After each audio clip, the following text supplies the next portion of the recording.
Halo Sobat Apa Kabar, ketemu lagi di Apa Kabar Bicara dan kali ini kita membahas topik-topik terhangat di tanah air, salah satunya terkait dengan putusan pra-peradilan Firly yang baru saja selesai di Pengadilan Negeri Jakarta Selatan.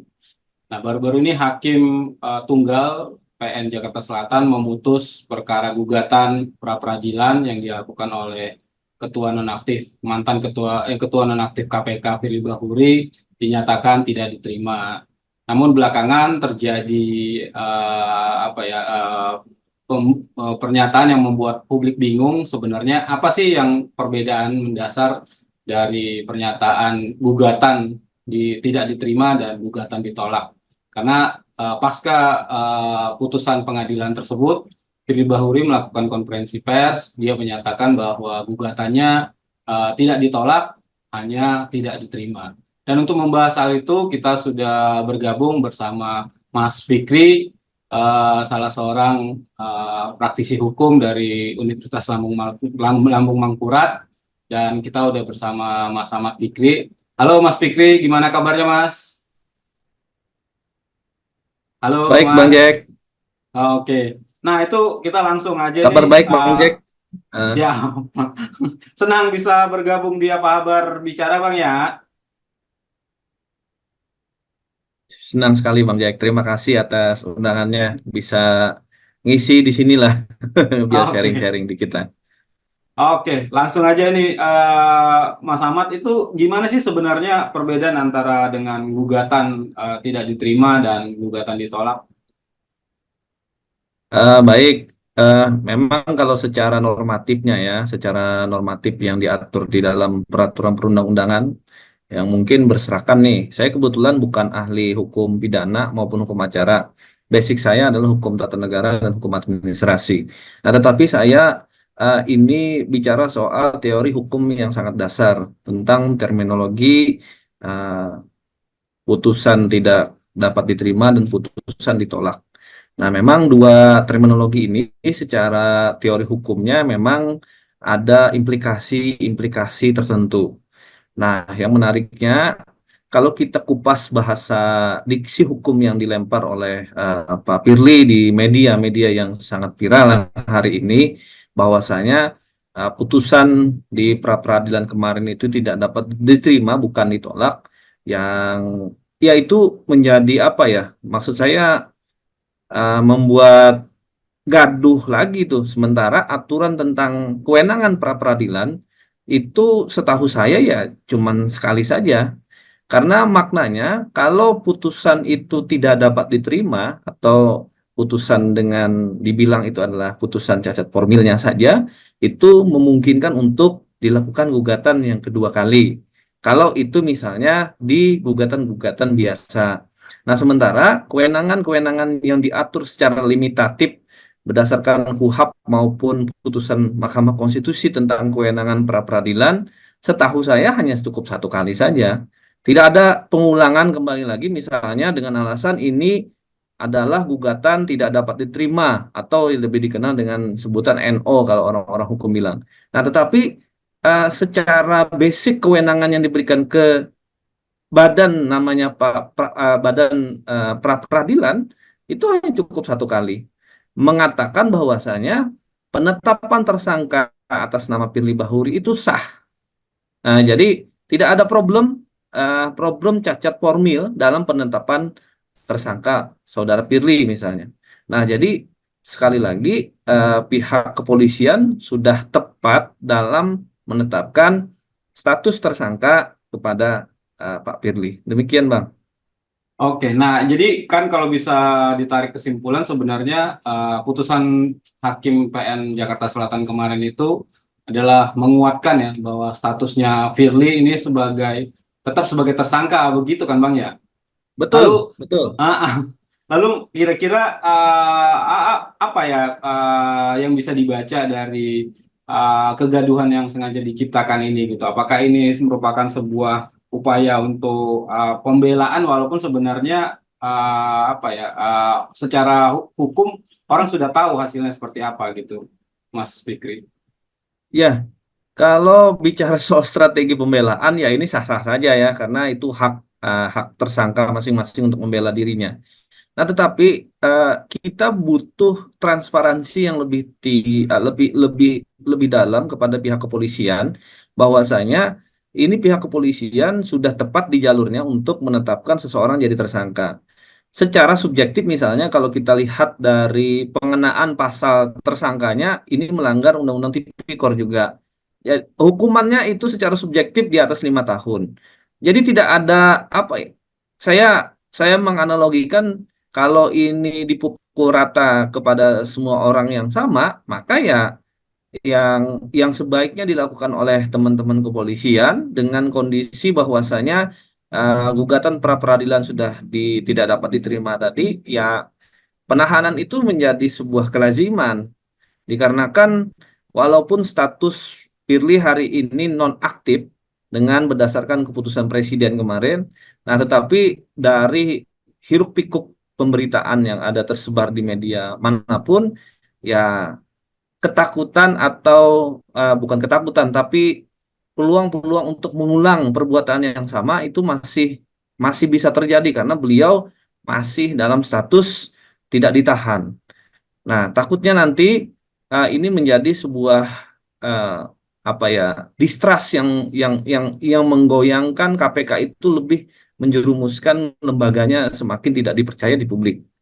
Harusnya ya kita lihat misalnya KPK dalam menetapkan tersangka pasti langsung ditahan. Ya. Mayoritas pasti ditahan. Nah, sementara ini kenapa? Apalagi ini adalah pimpinan lembaga anti rasuah yang sangat kita kita apa ya kita percayai selama dekade 10 tahun terakhir ini. Nah, ini ya tentu dan ini merasa terbukti kepolisian sudah membuktikan bahwa penetapan tersangka ini sah, ya harusnya menurut saya dengan desakan publik yang ada, transparansi yang harus dibuka lebih lebih apa ya lebih transparan lagi, ya seharusnya sama dengan penetapan tersangka di KPK misalnya kepolisian berhak saja langsung menahan. Dan di KPK sendiri kan kelazimannya pasti ada konferensi pers toh. Nah, ini konferensi pers ya harusnya juga bisa menjadi pembelajaran nih kepada masyarakat luas ya untuk meningkatkan kepercayaan kepada kelembagaan kepolisian itu sendiri. Demikian, Bang. Oke, nah itu tadi menarik ya. Jadi emang di mana-mana ketika pra peradilannya sudah putus, memang harusnya langsung segera ditahan kan gitu. Tapi itu kita akan mengarah ke sana Bang. Tapi sebelum itu sendiri, kalau menurut Mas Fikri sebenarnya putusan dari Hakim Pengadilan Jakarta Selatan kemarin itu, apakah itu sebenarnya sudah memenuhi unsur keadilan publik, Bang? Nah, kalau bicara soal unsur keadilan publik, ini bicaranya sangat luas sekali. Tetapi uh, karena menghormati hak yang dimiliki oleh tersangka untuk kiranya melakukan gugatan pra peradilan, itu menurut saya ya itu adalah hak yang dijamin oleh undang-undang, itu memang dilindungi dan siokianya kalau setelah itu putusan terbit dan itu menguatkan misalnya penetapan tersangka, ya siokianya prosesnya ini harus dipercepat. Kelaziman yang ada dimanapun, apalagi di daerah-daerah, ini sekedar sekedar komparasi misalnya, setiap ada gugatan pra peradilan yang dilakukan oleh seseorang, misalnya melawan pihak kepolisian di daerah-daerah, tatkala itu ah, di seperti putusan yang ada hari ini, misalnya dikuatkan oleh pra peradilan bahwasanya penetapan tersangka itu sah, hampir rata-rata semua langsung ditahan, Mbak. Nah, ini apa ya? Soal keadilan itu memang puncaknya ini. Apakah hukum hari ini eh, dengan relate-nya dengan keadilan publik yang kita terima hari ini, misalnya itu berlaku terhadap setiap orang yang ada di Indonesia.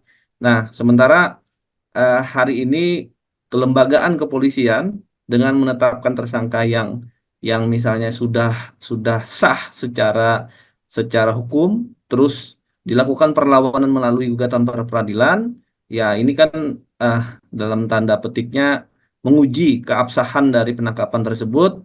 Ternyata di gugatan pra peradilan itu menguatkan dari ketetapan dari teman-teman kepolisian, selazim dan pengalaman dan apa ya, kebiasaan-kebiasaan yang terjadi setelah ini sudah keluar putusan pra peradilan, apalagi putusan pra peradilan ini uh, sudah beberapa hari yang lalu diputuskan, dan secara subjektif pasal yang dikenakan kepada tersangka Firly Bahuri ini adalah subjektifnya hukumannya lebih daripada 5 tahun ke atas, maka siokianya, sekali lagi siokianya, uh, pihak kepolisian melakukan penahanan. Nah, demikian Bang. Oke, Ya balik lagi, ya, ini ya. keberanian dari kepolisian yang kita tunggu. Iya, iya, benar, benar banget, Mas Fikri. Dan hari ini kan sebenarnya Pak Firly Bahuri kan dipanggil untuk pertama kali setelah putusan pra peradilan, namun alasannya kan harus mengikuti apa namanya sidang di Dewan Etik KPK. Ternyata dia nggak datang pada hari ini. Padahal banyak yang berharap hari ini polisi lebih berani untuk menindak tegas dengan menahan mantan Ketua Nonaktif KPK Bapak Firly Bahuri. Lalu kalau misalnya kita boleh telaah lebih jauh, Mas Fikri, uh, mengapa Fikri mengapa Pak Firly ini harus ditahan? Apakah alasan-alasan yang sebelumnya bahwa dia mungkin akan berpotensi menghilangkan barang bukti, terus juga sempat ketika ditungguin sama wartawan dia sempat melarikan diri juga. Nah, apakah itu juga turut menguatkan gitu alasan-alasan sehingga polisi harus segera menahan Firly Bahuri. Baik Bang, ini kan relate-nya dengan kasus yang ditanganin KPK itu sendiri Bang.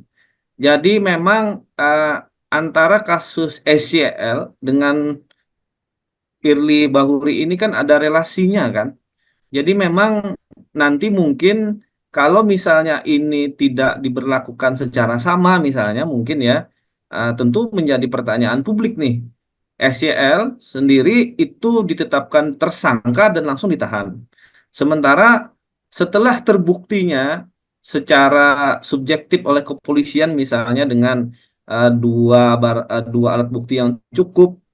Nah, terus penetapan ini sudah diuji ke pra peradilan dan ditolak oleh tidak diterima oleh pra peradilan.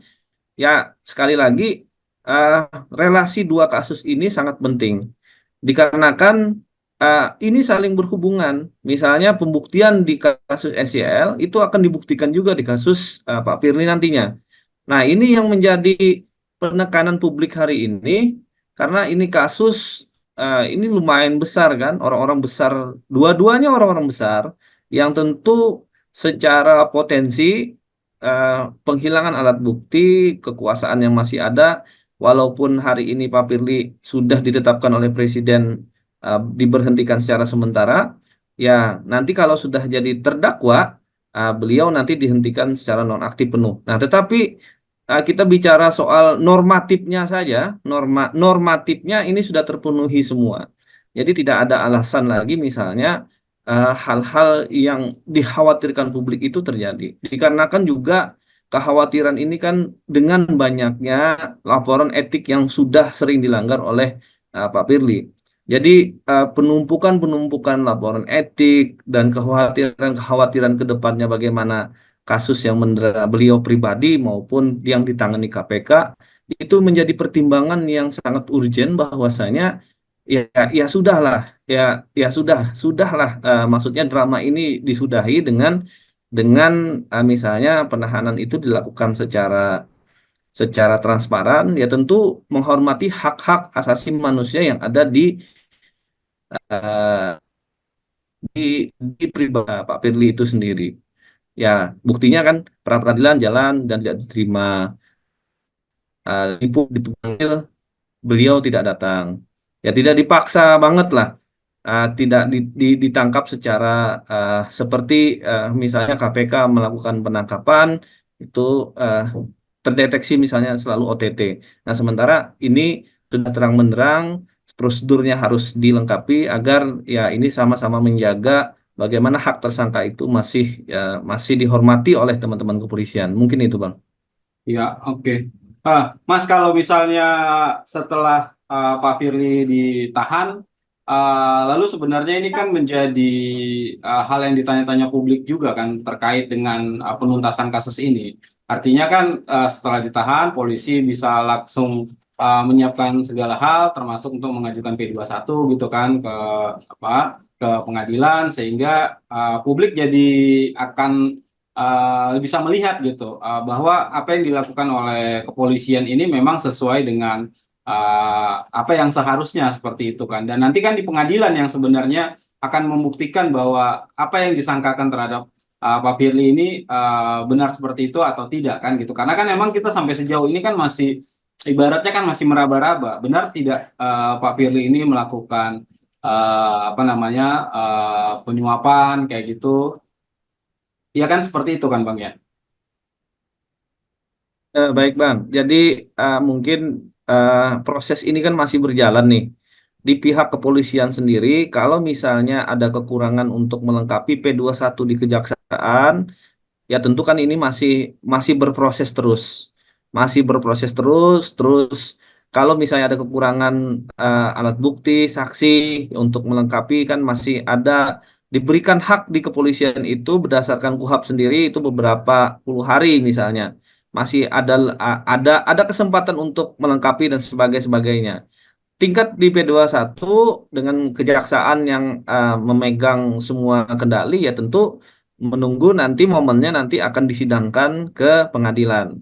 Yang kita tunggu-tunggu ya kalau berdasarkan pengalaman-pengalaman di KPK sendiri prosesnya kan sungguh sangat transparan setahu saya ya. Di KPK transparan bisa dilacak dari eh, putusan-putusan pengadilan bagaimana dalam membuat tuntutan, dakwaan itu sudah sangat sangat simpel dan sangat cepat. Yang dulunya misalnya kita melihat di pengadilan uh, bagaimana teman-teman kejaksaan itu ribuan halaman, se misalnya sepengalaman saya sebagai koordinator perekaman sidang KPK dan kampus kami di Banjarmasin, ya dakwaannya nggak terlalu tebal, tipis-tipis saja, terus tuntutannya tipis-tipis saja, tapi substansinya dapat. Dan itu dibuktikan oleh teman-teman penyidik KPK dan penuntut di eh, KPK sendiri. Nah, sementara di kepolisian pun ya teman-teman penyidiknya pun kan hampir rata-rata dari KPK itu adalah berasal dari organiknya adalah dari kepolisian sendiri. Jadi perkembangan-perkembangan itu menurut saya sudah apa ya? Sudah tinggal bagaimana will-nya dari pimpinan-pimpinan penyidiknya sendiri untuk menuntaskan kasus ini. Jadi kalau secara substansinya menurut saya ini sudah cukup memenuhi unsur, memenuhi dua alat bukti yang cukup dan keyakinan dari penyidik ini sudah selesai, ya tinggal nanti bagaimana pembuktian di eh, pengadilan sendiri. Dan tentu di pengadilan kan dibuka secara penuh karena sifatnya terbuka untuk umum. Mungkin ada hal-hal yang sifatnya rahasia, misalnya ada penyadapan dan sebagainya. Itu mungkin ada terbuka nanti ruang di sana untuk kiranya nanti menjadi perdebatan-perdebatan di publik kembali. Nah, kalau kita tarik ke hulunya kembali lagi, tidak mudah misalnya lembaga polisi untuk menetapkan pimpinan lembaga sekelas KPK untuk menjadi tersangka. Sehingga kalau ini main-main, misalnya ada indikasi ini untuk kiranya gerakan untuk menggugurkan Pak Firly sebagainya, nah, tentu kayaknya tidak sampai sejauh itu kan, ya karena kepolisian tunggu sangat berhati-hati untuk menetapkan status beliau, karena beliau adalah posisi hari ini sebagai ketua KPK nonaktif misalnya. Nah, tinggal bagaimana di persidangan. Alangkah baiknya publik ini diberikan transparansi dan akuntabilitas saat penanganan kasus Pak Firly ini secara lebih cepat, lebih lebih lebih tidak mengedepankan drama-drama yang terjadi. Walaupun konsumsi media itu sangat sangat menarik ya, tetapi bagi publik eh, kami yang misalnya sering bekerja sama dengan KPK sendiri, eh, ya tentu merasa trustnya itu sudah gimana ya? Kita kehilangan kepercayaan pimpinan KPK sendiri melakukan hal-hal yang melanggar undang-undang yang itu sebagai senjata KPK untuk mengadili seseorang. Nah, itu yang menjadi pertimbangan-pertimbangan agar kiranya KPK ini bisa kembali lagi. Walaupun eh, Presiden sudah mentaati undang-undang perubahan KPK itu, tetapi sekali lagi alangkah baiknya ya Pak Firly itu sudah menetapkan dirinya misalnya sudah jadi tersangka dan fokus menjalani kasus beliau ya, dan ini tidak mungkin lagi untuk kembali lagi bahwasanya pra peradilan juga ditolak ya. Harapan saya sih Pak Firly legowo aja, misalnya beliau fokus terhadap kasus beliau untuk kiranya melepaskan jabatan tidak hanya sementara tapi eh, ya dijalankan oleh teman-temannya yang komisioner yang masih definitif hari ini. Nah, mungkin penekanan itulah yang kita harapkan di publik. Dan di Jakarta sendiri kan banyak tokoh-tokoh anti korupsi yang juga ikut andil memantau kasus beliau agar kiranya jangan sampai ada hal-hal yang itu di luar nalar publik terjadi lagi untuk penanganan kasus-kasus yang melibatkan orang-orang besar. Nah, demikian Bang. Ya, nah, terkait dengan apa namanya perilaku Pak Firly selama ini, dan memang banyak yang menyebut Pak Firly itu track recordnya itu bisa dibilang buruk lah ya. Bahkan sekelas Prof. Denny Indrayana menyebut bahwa sebenarnya Pak Firly ini sangat layak untuk menjadi terdakwa bahkan terpidana kalau menurut beliau. Nah, kalau Mas Fikri sendiri melihat track record Pak Firly ini selama ini seperti apa? Benar-benar sudah sangat buruk sebenarnya atau seperti apa, Mas? Baik, saya melihat berdasarkan data misalnya kan, eh, kita tidak bisa menjustifikasi seorang individu itu bisa meruntuhkan organisasi yang sangat besar namanya KPK. Nah, tetapi data menggambarkan misalnya capaian-capaian indeks CPI misalnya itu semakin tahun semakin turun. Terus banyaknya kasus etik yang sudah dilanggar Pak Firly itu juga menggambarkan bahwasanya lembaga anti rasuah kita ini kan mengedepankan etika dan attitude itu sangat ketat sekali.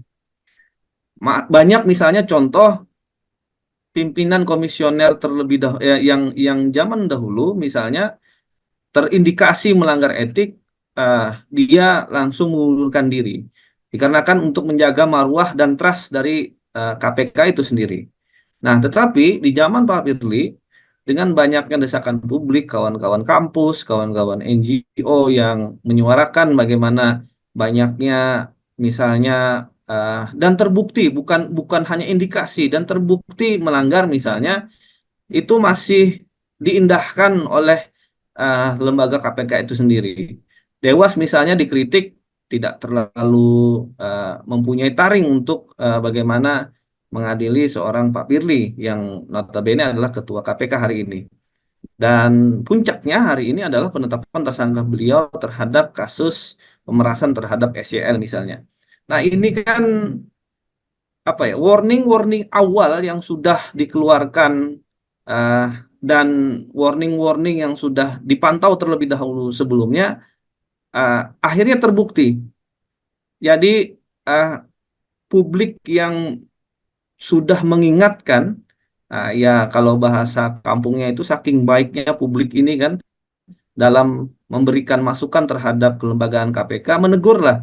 Nah, tetapi Hmm. teguran ini tidak digubris, dilaporkan ke Dewas juga sudah juga beberapa kali, dan akhirnya terbukti beliau melanggar ketentuan yang itu harusnya ya harusnya ya nggak dilanggar karena beliau adalah seorang komisioner untuk menegakkan keadilan. Nah, siogyanya sebelum misalnya ditetapkan tersangka, ya siogyanya kalau sudah indikasi saja sudah kita malu misalnya karena slogan KPK itu kan berani jujur dan hebat kan. Jadi kalau misalnya membuktikan ini di pengadilan dan beliau sudah ditetapkan tersangka, ya satu poin kan sudah terpenuhi bahwa saya bukti itu sudah ada. Nah, tinggal bagaimana ya balik lagi legowonya seorang Pak Firly untuk kiranya eh, fokus terhadap kasusnya saja. Dan mayoritas dari beberapa komisioner sebelumnya di kasus etik saja itu sudah apa ya sudah menetapkan diri misalnya untuk mengundurkan diri. Sementara Pak Firly sampai detik hari ini eh, masih kekeh hanya menjabat nonaktif dan itu pun dari informasi pemberitaan yang ada kan beliau juga masih diperbolehkan masuk kantor kan ini aneh juga kan. Hmm. Nah, itu yang menjadi pertanyaan publik, ada apa ini KPK hari ini? Kenapa ah, kenapa terlalu super powernya Pak Firly hari ini kan terhadap kelembagaan KPK hari ini? Nah, mungkin ah, pertimbangan-pertimbangan berdasarkan data tadi menggambarkan bahwasanya ah, ya karena kepala ya apa sopir dari KPK ini sudah bobrok, ya di belakangnya pun ikut bobrok juga. Nah, harapannya dengan momentum beliau ini mungkin nanti legowo untuk mengundurkan diri, perbaikan-perbaikan itu bisa terjadi. Walaupun sekali lagi berdasarkan perubahan Undang-Undang KPK sendiri, hari ini KPK ditasbihkan sebagai lembaga di bawah Presiden. Nah, tentu Presiden bisa intervensi, menguatkan bagaimana kelembagaan KPK ini jangan sampai lagi kejadian-kejadian ini terulang kembali lagi. Jadi anak emasnya reformasi yang namanya KPK itu sedikit banyak sudah digembosi eh, dan kita buktikan hari ini pimpinan utamanya, ketuanya itu menjadi tersangka. Demikian, Bang. Iya. Nah, dan ini juga turut menguatkan Mas Fikri karena dalam beberapa kali pemanggilan Dewan Pengawas KPK atau Dewas KPK itu kan Pak Firly itu nggak jarang hadir ya. Kalau nggak salah pernah hadir kemarin. Terus pas setelah diputus sama PN Jaksel, kan dipanggil lagi tuh, tapi ternyata dia nggak hadir gitu. Dan ketika dia dipanggil di Bareskrim, dia nggak hadir dengan alasan apa namanya menghadiri sidang etik di Dewan Pengawas KPK gitu kan. Hmm. Jadi kita ngelihat bahwa ini kayaknya seperti ada apa ya kayak buying time mungkin atau strategi-strategi yang mengulur waktu. Kalau Mas Fikri melihatnya seperti apa, Mas? Eh, Kalau saya melihatnya ini adalah mekanisme proses penanganan perkara ya. Jadi sekali lagi eh, memang kita menghormati bagaimana proses penegakan hukum dan penegakan etika di internalnya masing-masing. Nah, tetapi alangkah eloknya sekali lagi kalau kita melihat misalnya kebiasaan yang dilakukan KPK dengan menjemput misalnya dengan menjemput dengan konferensi pers untuk menetapkan tersangka dan sebagainya. Nah, itu balik lagi nih. Bola panasnya kan sekarang ada di kepolisian. Hari ini misalnya Pak Firly tidak datang dengan alasan diperiksa eh, di Dewan Dewas. Dewan Pengawas misalnya. Nah, tetapi dengan potensi-potensi begini mungkin lebih menguatkan kawan-kawan kepolisian pemanggilan berikutnya itu sekaligus penahanan mungkin ya dengan potensi-potensi yang hari ini terjadi. Nah, dan hak subjektif yang diberikan kepada kepolisian berdasarkan undang-undang itu sudah terpenuhi. Ya tinggal kita melihat bagaimana drama ini berakhir kan gitu kan. Jadi uh, betul misalnya hari ini ada buying time dan sebagainya yaitu ya menurut saya bagian dari strategi masing-masing juga mungkin. Nah, tetapi sekali lagi uh, dengan menjalankan prosedur karena orang yang ditetapkan menjadi tersangka ini adalah orang hukum juga dan paham mengerti hukum bagaimana tata cara terus formil materialnya mengerti ya tentu kepolisian kan juga harus berhati-hati jangan sampai salah langkah dan itu menjadi sia-sia perjuangan teman-teman kepolisian dalam mengungkapkan kasus Firly Bahuri ini tetapi sekali lagi secara substansinya ini sudah tidak bermasalah. Tinggal bagaimana nanti mungkin pemanggilan berikutnya kalau misalnya tidak datang lagi secara paksa dipanggil dan itu menjadi apa ya menjadi ya balik lagi presiden yang tidak baik lah.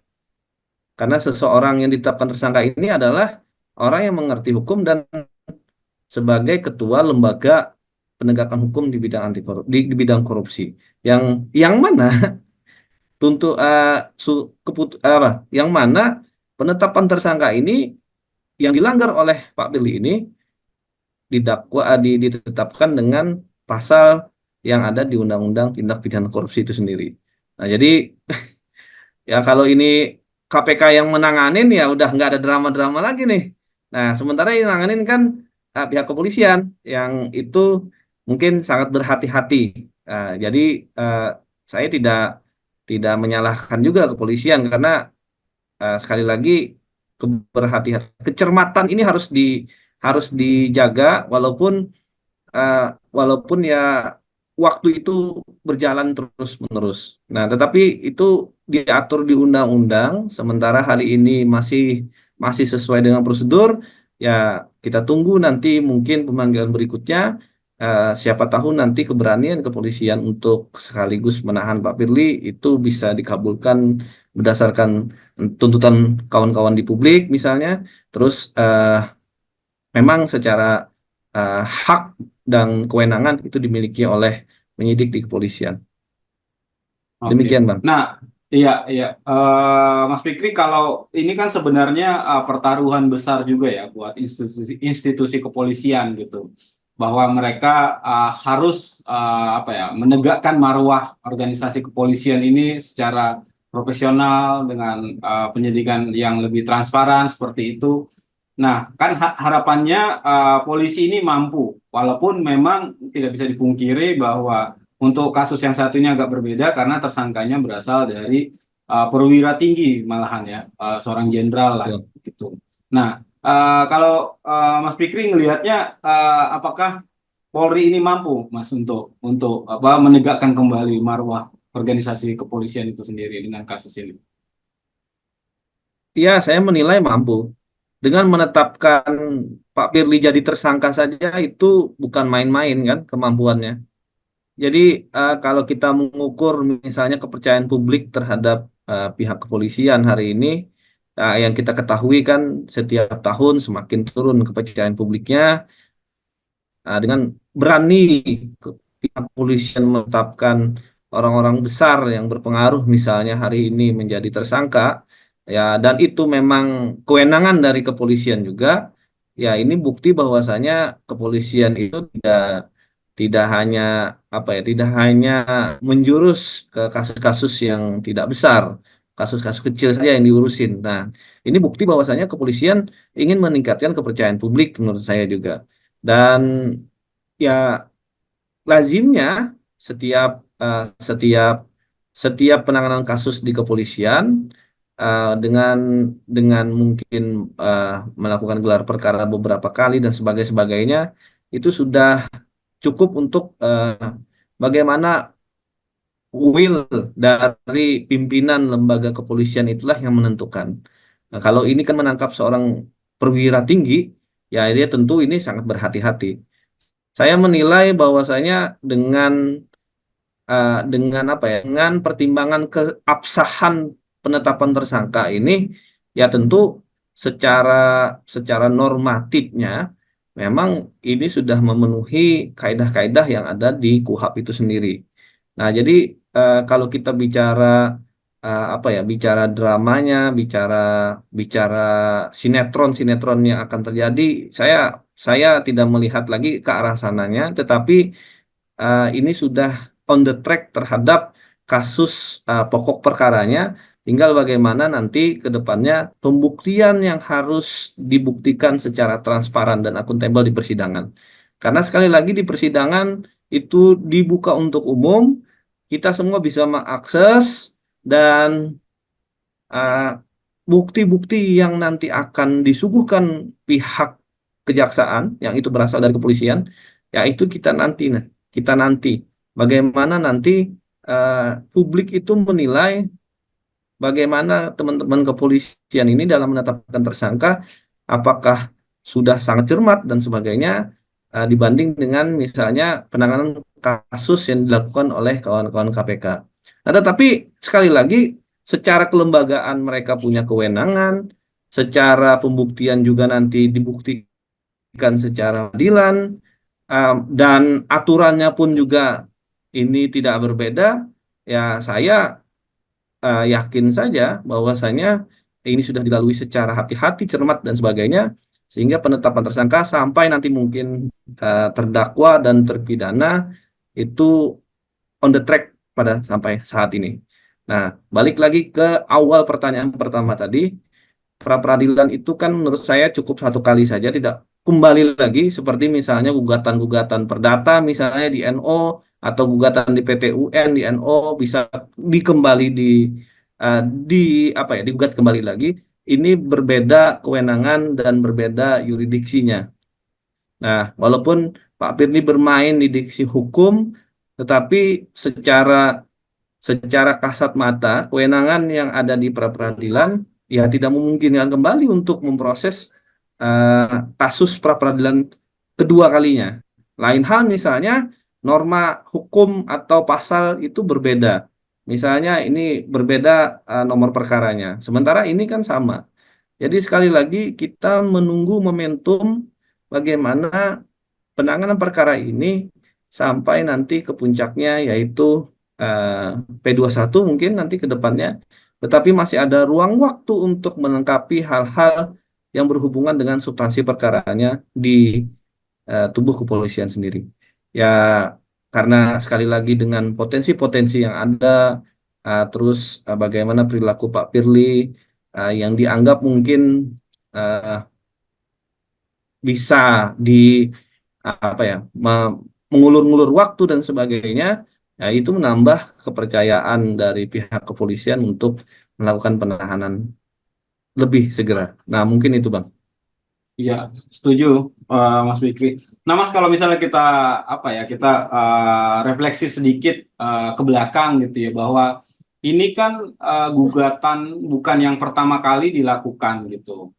Bahwa apa namanya seorang jenderal pernah juga melakukan gugatan yang sama ke pengadilan negeri. Kita mungkin masih ingat ada Pak Budi Gunawan. Nah, namun di kasus Pak Budi Gunawan tuh kan dia gugatannya dimenangkan gitu oleh PN Jakarta Selatan juga pada saat itu. Nah, kalau boleh dibagi sedikit, Mas Fikri, kira-kira apa sih perbedaan gugatan yang dilayangkan sama Pak BG dengan gugatan yang dilayangkan sama Pak Firly Bahuri ini? Karena kan sama-sama mereka menggugat status tersangkanya kan, seperti itu.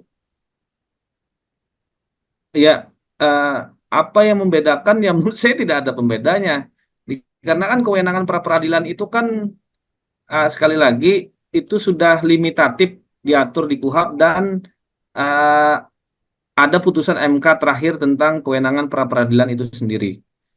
Nah, jadi secara limitasi misalnya kalau kita kita apa ya kita rincikan misalnya pasal 77 KUHP Junto Putusan MK nomor 21 garing PUU strip 12 garing 2014. Yang pertama itu sah atau tidaknya penangkapan, penahanan, penghentian penyidikan atau penghentian penuntutan termasuk penetapan tersangka, penggeledahan dan penyitaan. B. Ganti kerugian dan atau rehabilitasi bagi seorang yang perkaranya dihentikan pada tingkat penyidikan atau penuntutan.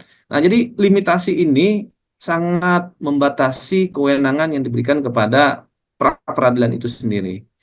Ya, di luar ini, kalau itu berhubungan dengan substansi perkaranya, yaitu tentu dipersidangkan di peradilan umumnya atau peradilan khususnya di bidang korupsi misalnya.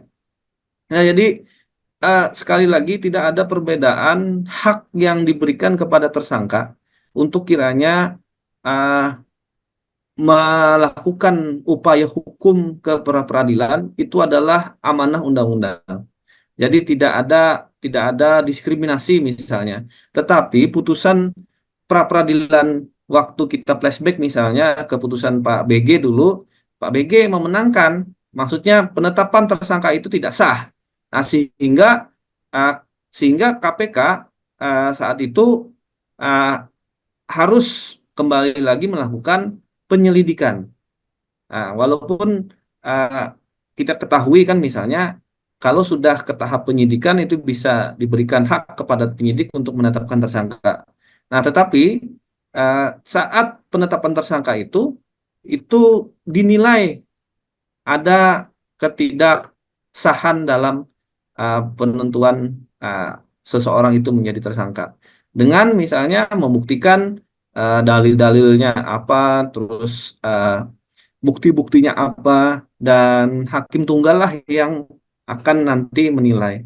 Nah, sementara kasus di Pak Firly ini, sekali lagi, beliau sudah tidak dapat diterima. Jadi gugatan beliau tidak dapat diterima, uh, ini menjadi menarik juga ya. Nah, diksi hukum yang diberitakan di berita kemungkinan mungkin ya menurut saya eh, dalam benaknya Pak Firly, diksi tidak dapat diterima itu sama dengan bisa kembali digugat kembali lagi. Sementara kewenangannya terbatas. Nah, jadi kewenangan pra peradilan itu cukup sekali saja. Terkecuali misalnya ini beda perkara kan, beda kasusnya, atau beda pasal yang nomor perkara yang dimintakan ke pra peradilan. Nah, sementara ini sudah substansi perkaranya sama, terus mau diapakan lagi? Nggak ada lagi upaya hukumnya. Ya upaya hukumnya satu-satunya membuktikan di pengadilan kalau saya tidak bersalah, kalau misalnya eh, pemerasan itu tidak ada, ya kita buktikan di pengadilan. Nah, itu saja. Jadi sekali Ya, lagi antara kasus siapapun kan, konstitusi kita sudah menjamin equality before the law. Semua itu sama terhadap hukum. Entah itu perwira tinggi di kepolisian, entah itu seorang menteri, entah itu seorang kepala desa. Kalau misalnya itu merugikan negara, terus ada unsur perbuatan melawan hukumnya, maka eh, ya maka proses itu berjalan.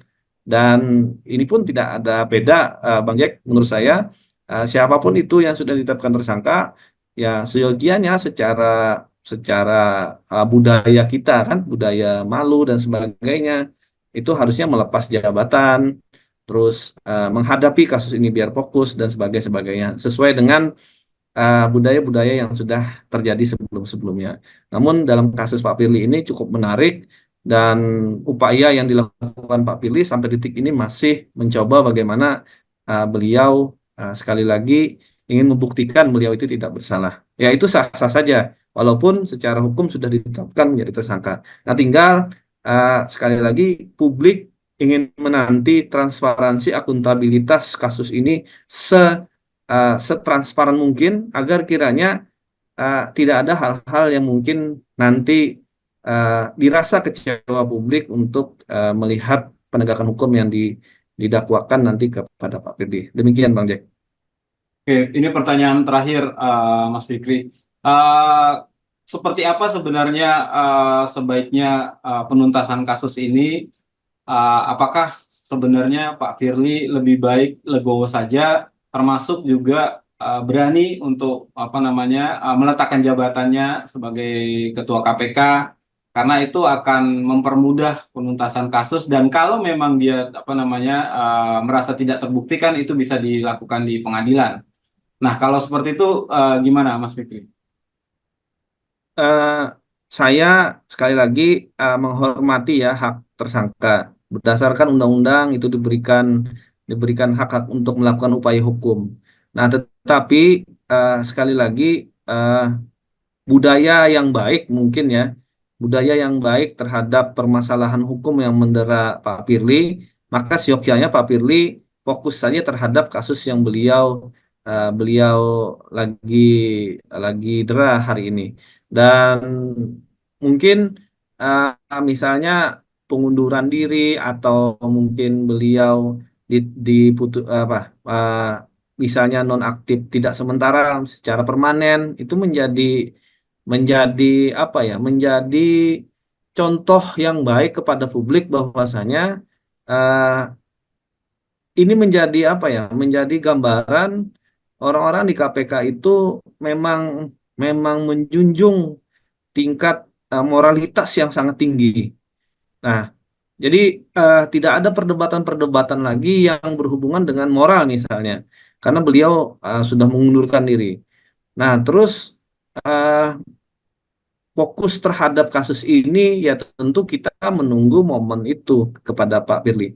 Dan bagaimana kasus ini akan jalan ya berdasarkan aturan yang ada di Indonesia, dan tentu KUHP juga mengatur undang-undang, undang-undang spesialisnya, misalnya ini berdasarkan undang-undang melanggar ketentuan di Undang-Undang Tindak Pidana Korupsi yang itu sudah kelaziman lah, yang sudah dilazim disidangkan di Indonesia, itu di bisa kita akses melalui misalnya media-media massa, bagaimana tahapan-tahapannya dan sebagainya. Itu pun apa ya, itu bisa bisa berjalan secara cepat agar kiranya eh, kepastian hukum terhadap Pak Firly ini juga ada ada kepastian yang itu bisa diterima beliau maupun publik itu sendiri. Nah, jadi sekali lagi alangkah eloknya karena beliau ini adalah penyelenggara negara, apalagi penyelenggara negara beliau ini adalah penegakan hukum, maka seyogyanya menurut menurut saya sekali lagi ya, beliau secara legowo saja misalnya fokus terhadap kasusnya, melakukan upaya-upaya yang tentu itu berdasarkan peraturan perundang-undangan, dan membuktikan misalnya beliau tidak bersalah atau bersalah nanti di putusan pengadilan, tanpa menunggu misalnya harus menjadi seorang terdakwa maka dikeluarkan surat penetapan beliau nonaktif secara permanen. Ya ini sekali lagi menunggu bagaimana contoh-contoh eh, gambaran para pejabat di Indonesia terhadap kasus-kasus yang dideranya masing-masing.